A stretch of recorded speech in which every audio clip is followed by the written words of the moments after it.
So, hello guys! Nandito ako ngayon sa aming kitchen at gusto ko lang i-update sa inyo at yung mga nagtanong sa akin kung pang Halloween nga ba daw yung about this one ha. Sandali. Pakita ko sa inyo. Itong yung maliit ko. Ayan. Meron akong tatlo ditong dinala kasi nasa killer na namin nakalagay. So, ang tinatanong guys, bakit daw maliliit ang aking kalabasang harvest? May nagsabing putot, may nagsabing bakit ang liit? At ngayon naman, nababasa ko lang naman sa comment ngayon lang din na ang laki-laki daw.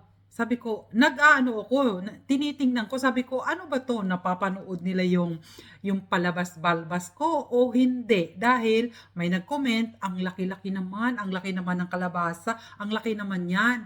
Pero yung doon sa kaninang pag premiere ko, ang putot daw, ang liit, yung mga ganyan ba?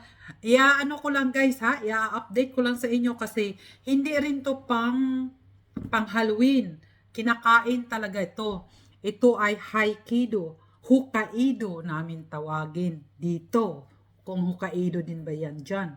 At meron akong dito ring isa, nandito sa akin, hawak-hawak ko, ayan ha, ito malaki, ay Hokkaido din yan guys. Inaano ko lang, mag-ano lang ako, kunting explain lang, kinakain po to, hindi pang Halloween. Pwede na rin pang Halloween, pwede mong i-display or pwede na rin. Pero kinakain po to guys.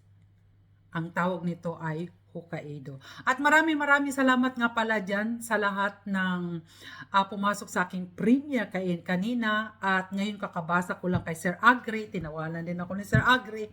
Maraming salamat sa inyo guys sa mga nagtangkilik sa aking pumpkin. Marami talaga akong na-harvest ngayong year.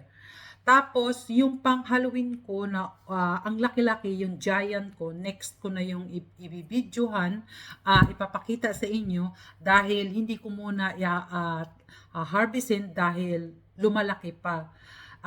Okay pa siya. Pero yung Hokkaido ko ay talagang hinarvest ko na kasi kailangan na. Dahil makikita naman sa tanim kung kailangan ng i-harvest o hindi. Dahil namamatay na yung puno dahil over na siya.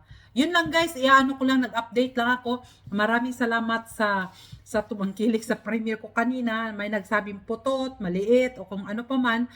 At yung ngayon lang na nabasa ko na nag-comment kung para daw yun ba sa Halloween o makakain din daw ba, ay ito ay makakain. At ang pangalan niya ay Hokkaido. Hip hip hurrah! So, bye-bye na ako guys. May malaki din naman ako eh. Bye!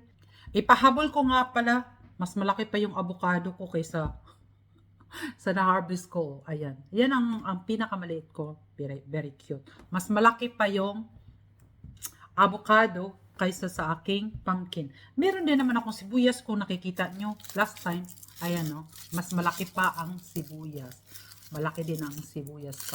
Okay, bye-bye guys. That's all.